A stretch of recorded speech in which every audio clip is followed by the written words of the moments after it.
Au musée de l'Homme, les momies sont de retour.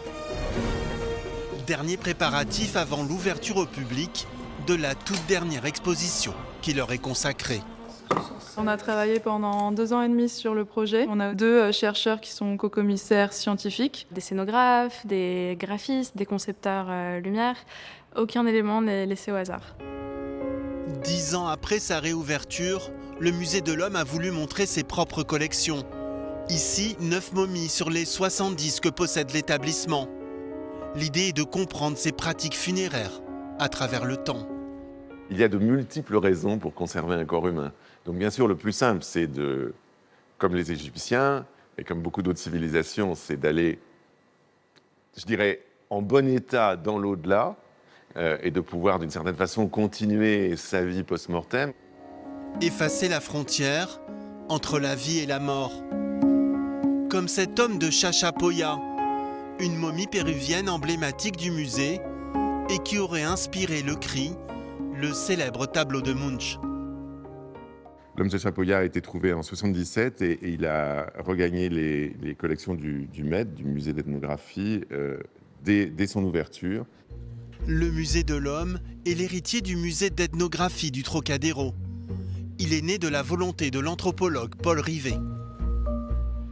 Paul Rivet crée ce musée au moment de la montée des fascistes, dans les années, fin des années 30, 37-38. Et c'est essentiellement pour lutter contre l'antisémitisme, mais aussi contre les autres formes de racisme. Et son idée, c'est de montrer l'universel de l'humain, c'est de montrer que l'humanité est un tout indivisible dans le temps et dans l'espace.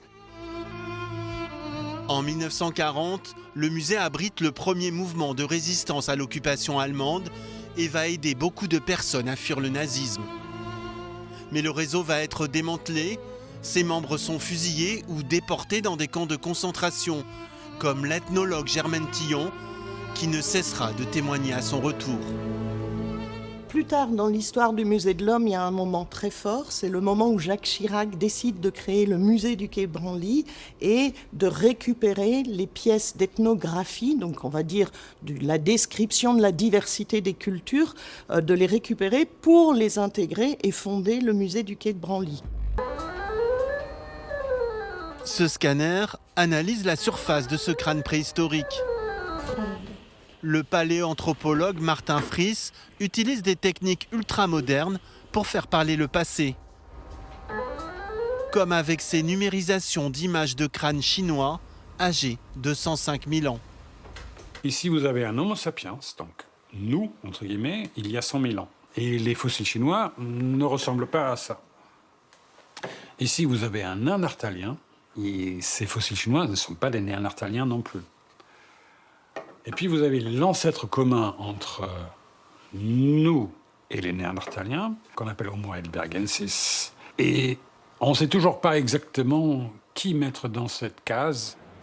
Et justement, cet ancêtre de Néandertal, les scientifiques du musée de l'Homme le traquent jusque dans les Pyrénées-Orientales. En 1971, on retrouve dans une grotte de la région le crâne d'un jeune chasseur-cueilleur âgé de 450 000 ans, baptisé l'homme de Tautavel. Autour de lui, de nombreux fossiles. On a par exemple ici une très belle mâchoire de bison là, qu'on vient de mettre au jour. Ici une omoplate de cheval. On a également la bois de renne, donc avec une partie du crâne fracturé. Ça, c'est vraiment des espèces assez typiques à cette période-là. Mais pour remonter dans le temps, il faut fouiller plus profondément.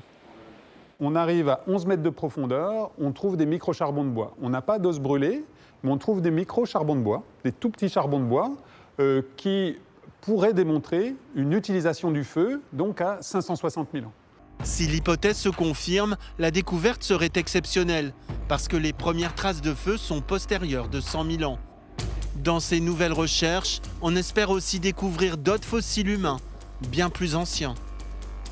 Nous, on serait très intéressés pour trouver les restes humains autour de 700 000 ans parce qu'on ne connaît pas leur physionomie. Et comme on pourrait alors faire des comparaisons avec des fossiles autour de 450 000 ans, voir les différences et pouvoir postuler, justement, savoir si les ancêtres de l'homme de Tautavel sont déjà installés à Tautavel ou si ce sont des ancêtres qui viennent de beaucoup plus loin.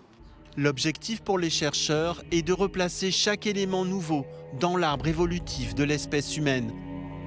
Un immense puzzle dont on ne connaît que quelques pièces. On aimerait savoir qui est notre ancêtre, et cet ancêtre, avec qui est-ce qu'il était lié, qui est son ancêtre, et donc comme ça on remonte tout l'arbre évolutif jusqu'à la séparation entre la lignée humaine et les chimpanzés il y a entre 6 et 7 millions d'années. Musée de l'Homme, rencontre avec la primatologue Shelly Mazzi, une spécialiste mondiale des gorilles sauvages. Elle lutte aussi pour la préservation de leur habitat.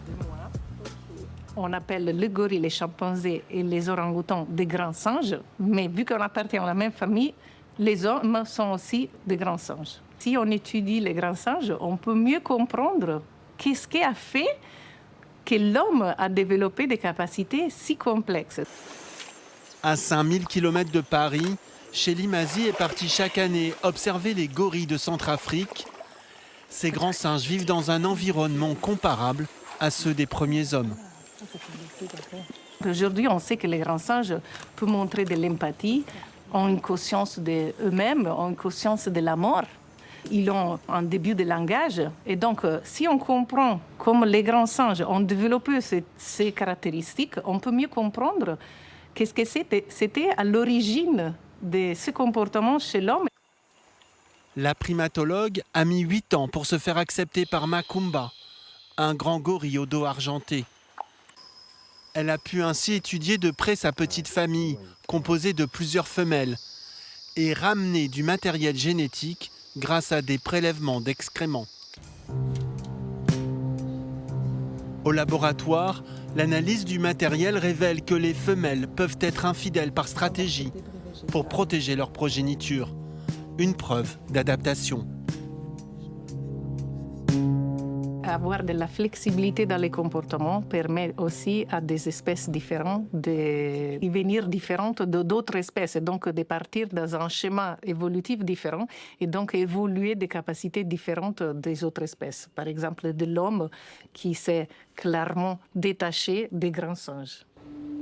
Et pour mieux comprendre cette évolution de l'homme, nous voici dans une des réserves sanctuarisées du musée.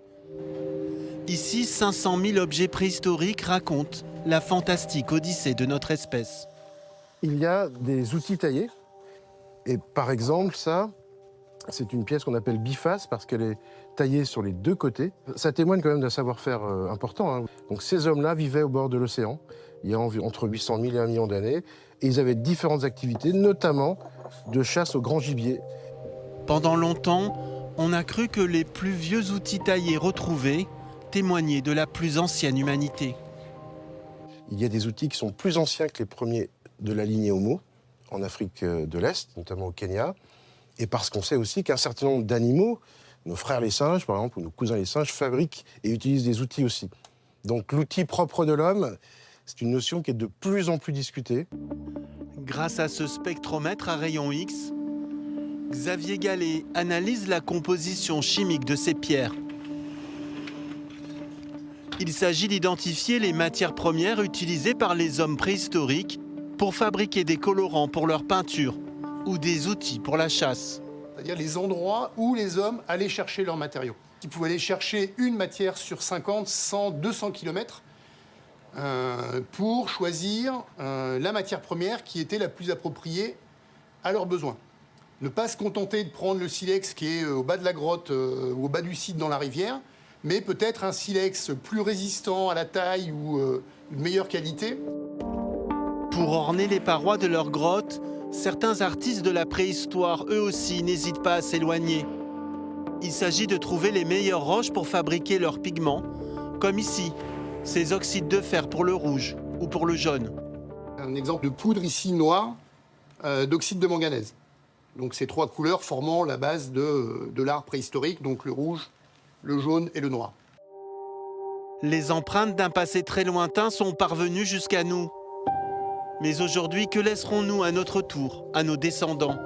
Au Musée de l'Homme, les réserves d'anthropologie culturelle collectionnent les objets censés représenter notre époque. Alors, quand on choisit de faire rentrer un objet dans la collection, c'est toujours un pari sur l'avenir. Parce qu'on sait très bien qu'a priori, surtout pour les objets contemporain, on pense qu'on en trouvera toujours. Or, c'est une illusion. Ce masque africain, par exemple, a été choisi parce que sa fabrication n'est pas traditionnelle. De la peinture acrylique y a été rajoutée pour le décorer. Ce genre de masque était surnommé masque ripolin, pour montrer le côté vraiment abject, les couleurs sont trop criardes, etc. Or, aujourd'hui, maintenant, on se rend compte que finalement, ces personnes qui créaient ces masques et les peignaient, finalement, ils ont continué à faire ce qu'ils voulaient. Et aujourd'hui, les musées sont très contents de les trouver. D'autres objets de la réserve nécessitent une numérisation pour pouvoir les préserver. Il s'agit d'une statuette en fromage de brebis en provenance d'Ukraine. Et cette statuette, en fait, elle est dite à caractère périssable. Et donc, du coup, on a décidé de faire un nouveau projet qui est le scan 3D. Dans la galerie de l'homme du musée, l'heure est au questionnement. Finalement, qui sommes-nous et d'où venons-nous? Reste à savoir, où allons-nous? On essaie d'interroger nos visiteurs justement sur la place de l'humain dans son environnement au sens large. Comment on vit en étant plus nombreux sur la planète, avec un épuisement des ressources. Et donc toute cette dimension aussi du rôle de l'humain dans la survie de la planète aujourd'hui. Dans leurs recherches, les scientifiques ne disposent que de quelques certitudes. Nous sommes tous différents, mais nous sommes tous aussi issus de la même espèce, les Homo sapiens.